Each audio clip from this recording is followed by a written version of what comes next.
Assalamu alaikum guys, this is Ajivla Kavi Life Non Life Nasue Tenado Anaikuta Chode Kaki. सबसे पहले आल बंगाल बांग्लादेश बहुत बहुत आपको मुबारक हो और जिंदाबाद जिंदाबाद, क्योंकि ये होती हैं जिंदा कौमें जिन्होंने ऐसे बचाया उसको। वो ऊपर से शेख हसीना, अमेरिका को उसने वीजा अप्लाई किया, रिजेक्ट, बरतानिया का किया, रिजेक्ट। ये होती है जिंदा कौमें। उन्होंने 300 लोग मरवा के, सैकड़ों की तादाद में जख्मी करवा के, इनकलाब ला के उन्होंने अपनी आजादी ली है। ऐसे होते हैं जिंदा कौम। सिर्फ चंद बंगाली थे। पाकिस्तान से बहुत कम आबादी है बांग्लादेश की, ठीक है। और उन्होंने देखो कैसे उन्होंने, स्टूडेंट थे, स्टूडेंट, किसी पार्टी से कोई तल्लक नहीं उसका, ठीक है, कोई पार्टी से कोई लेना देना नहीं। आम आवाम ने इनकलाब लाया, आजादी ली उन्होंने। ये होते हैं जिंदा कौम और एक जस्ता कौम। बात करने का मकसद ये है कि आज से 76 साल पहले हमने बंगालियों को बोला कि ये गद्दार हैं, ये फलांग टींग है, तो आप लोग कौन सा मोहब्बत वतन है? जो गद्दार थे उन्होंने दूसरी दफा देख लो अपना मुल्क फतह कर दिया है। जिनको आप लोग सारी जिंदगी गद्दार बोलते थे, उन्होंने 2 दफा मुल्क फतह कर लिया है। एक वो तब किया था, ठीक है, एक कब किया है, ठीक है। हमारे पाकिस्तान में जब तक मुनाफिक रहेंगे ना, जब तक मुनाफिकत इंसान के अंदर खत्म नहीं ना होगी, पाकिस्तान का कुछ नहीं हो सकता, कुछ भी नहीं हो सकता। जब तक मुनाफिक है ना, मौला अली का कौल है कि दुश्मन से तुम्हें इतना नहीं डरना चाहिए जितना मुनाफिक से डरना चाहिए, क्योंकि जो मुनाफिक होता है ना वो आपकी इज्जत नफ्स पे हमला करता है, और जो दुश्मन होता है ना उसने सीधा तुम्हारी जिंदगी पे, तुम्हारी जान पे हमला करना, तुम्हारी इज्जत नफ्स पे हमला कभी नहीं वो करेगा। और जो मुनाफिक होता है ना, उसने सारी जिंदगी मुनाफिकत ही करनी है, और मुनाफिक का कोई मुस्तकबिल नहीं होता। मुर्दा कौम जो होती है ना, मुर्दा कौम, उसको आप पटक पटक के भी मारेंगे, सब कुछ करेंगे, उसने कौन सा आगे से बोलना है? क्योंकि मुर्दे कभी बोलते नहीं है, मुर्दे कभी नहीं बोलते। आप ये वीडियो देख सकते हैं, ऐसे उन्होंने अपना मुल्क फतह किया है, ठीक है। लेकिन मेरा भाई, ये जिंदा कौमें ऐसे चलती हैं। एशिया की अगर मैं बात करूँ ना, तो जो जिंदा कौमें हैं जो अपने मुल्क के लिए कुछ भी कर सकती हैं, मैं आपको 2-3 मुल्क बना सकता हूँ एशिया में। पहले तुर्की, दूसरा श्रीलंका, और तीसरा बांग्लादेश। इन तीनों ने इनकी इससे नफ्स पे जो को हमला करेगा ना, तो अवाम कैसे बाहर आती है, लोग दुनिया को उसने बताया है।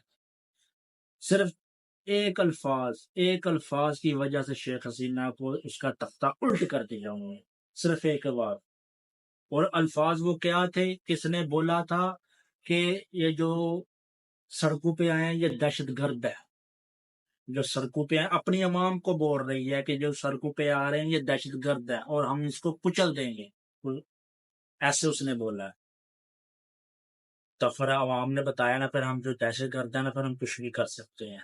कैसे उसका तख्ता उल्टाया उल्टाया, ठीक है। और जो पाकिस्तान है, सुबहान अल्लाह, इनका वो हिसाब है बादशाह सलामत वाला। एक बादशाह था ना, मैं आपको एक छोटा सा किस्सा सुनाता। एक बादशाह था ना, तो उसकी दरबार में काफी सालों से कोई फरियादी नहीं था है। और रोज दरबार लगता, रोज वजीर शफीर बैठ के अपना गपशप लगा के चले जाते। एक दिन एक उसके वजीर ने बोला कि बादशाह सलामत साहब, कोई मुसाफिर नहीं आ रहा, कोई फरियादी नहीं आ रहा है, क्या मसला है? उसने बोला उसने बोला कि जाओ सल्तनत में जाके विजिट करके आओ, घूम के आके, क्यों नहीं तो फरियादी आ रहा। एक वजीर जाता है, जाके सल्तनत पे देखता है, आगे पीछे सारा कुछ करता है। तो उसने बोला, लोग बादशाह सलाम, लोग तो अपने कामों में बिजी हैं, इनको तो कोई लेना देना नहीं लड़ाई झगड़े से। उसने बोला, अच्छा। एक राना सनाउल्लाह वर्गा एक वजीर बैठा होता है, वो बोलता है कि जितने भी शहर से बाहर जाने वाले रास्ते हैं उन सबको जो है ना सिपाही खड़े कर दो, और हर आदमी को 2-2 लितर मार के भेजते जाओ। जब शाम को वापस आएंगे तो फरियाद लेके आएंगे, फिर हम उसको बताएंगे। अच्छा, ये सिलसिला 1 दिन, 2 दिन, 3 दिन, 4 दिन चलता रहा। लिटर डबल होते रहे, 6 तक लिटर गए, कोई भी नहीं आया। जब 8 لیٹر ہوئے نا تو سارے فریاتی آ گئے دربار میں. بادشاہ بڑا خوش. اس نے بولا لے بھی فریاتی آ گئے ہیں, ابھی تو ہم اس کا مسئلہ حل کریں گے. اور آگے سے عوام نے پتہ کیا بولا ہے؟ اس نے بولا کہ بادشاہ سلامت صاحب, یہ جو آپ نے باہر جانے والے راستوں میں جو بارڈر پہ آپ نے جو سپاہی کھڑے کیے ہیں نا, یہ سپاہی آپ بڑھاؤ, ہمیں کام سے لیٹ ہو رہے ہیں, ہم کام سے لیٹ ہو جاتے ہیں. لتر مارنے والے آپ کے سپاہی کم ہیں اور لتر کھانے والے جو عوام ہے وہ زیادہ ہے, لوگ زیادہ ہیں. تو لہٰذا یہ سپاہی بڑھائیں تاکہ ہم ٹائم سے لتر کھائیں اور ٹائم پر کام پہ جائیں, تاکہ کام سے ہم لیٹ نہ ہو. ہمارا بھی کچھ اس طرح کا ہی حال, ہمارے سر پہ لتر پڑیں گے, ہم کھائیں گے, سب کچھ کریں گے, پوچھیں گے نہیں کہ کیا ہو رہا ہے, کیوں پڑھ رہے ہیں ہمیں. ٹھیک ہے, 25 کروڑ عوام میں سے اگر 1 کروڑ عوام بھی باہر آ جائے نا, تو یہ جو جزیت پاکستان میں پھیلی ہے نا, یہ ختم ہو سکتی ہے. لیکن کون نکلے باہر؟ ایک دوسرے کے منہ میں دیکھتے ہیں تم نکلو فلانا. جب کوئی سیاسی پارٹی باہر آتی ہے تو وہ بولتے ہیں یہ سیاسی انقلاب ہی ہے. یار سیاست سے کیا, لوگوں کو 2-2 لاکھ 5-5 لاکھ 10-10 لاکھ روپیہ بل آیا, کون بڑھے گا وہ؟ بتائیں مجھے.